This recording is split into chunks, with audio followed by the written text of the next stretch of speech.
Mr. Speaker, I thank you. And I'll start by congratulating the Parliament for organizing such a good afternoon for the State of the Nation address, with yourself on the chair, Mr. Speaker, being the main host.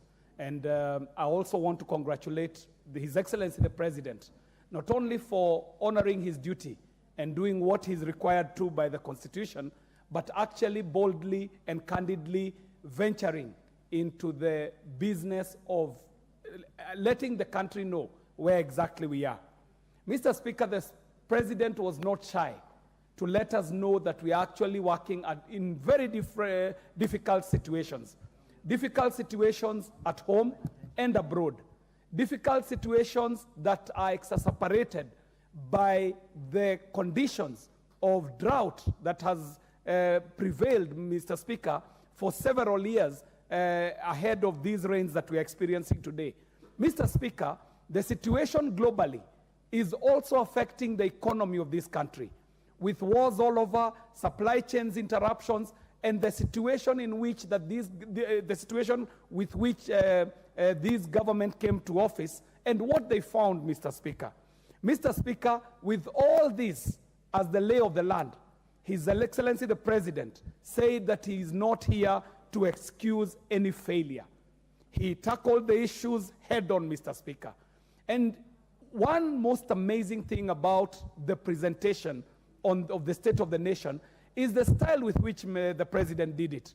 His Excellency the President, ahead of his speech, took time to call numerous Kenyans across the nation to have a candid one-on-one discussion, Mr. Speaker, so that this speech was in essence what the people in the street would call a collabo between the President and his people, reporting what the situation on the ground is verbatim, Mr. Speaker.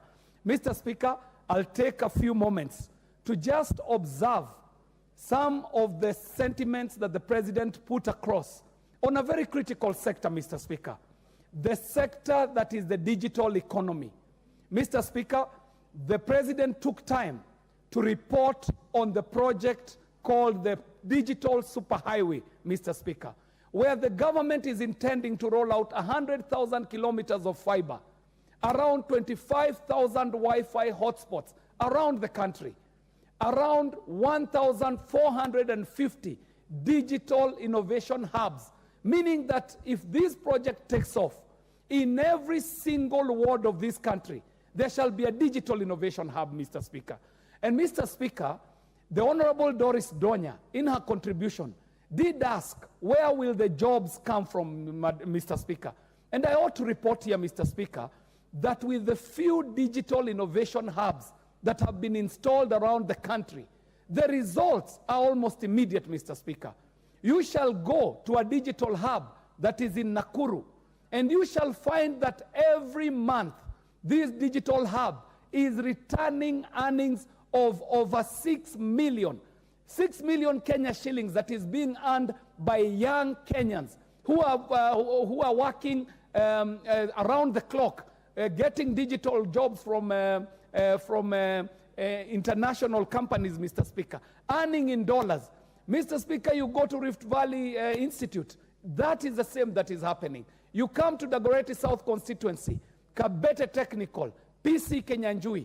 And Mr. Speaker, I'll take this opportunity to let members know that the digital innovation hubs in your constituency shall be an investment that shall pay dividends almost immediately, Mr. Speaker. So, Mr. Speaker, the impact of the plans that are being laid out as enumerated by His Excellency the President are actually going to start earning or gathering fruits, Mr. Speaker, immediately, and he rolled out his ideas for the mid-term plans and the long-term plans.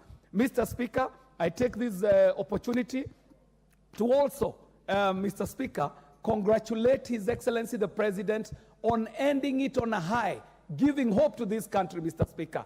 In short, the speech was short, punchy, and to the point, and it was very well loaded, Mr. Speaker. I thank you for this opportunity. Thank you, Kiarie. John Badi. Thank you, Mr. Speaker. Mr. Speaker, I was here on Thursday last week and I listened to the President carefully for 1 hour, 6 minutes. Mr. Speaker, the President sold us hope.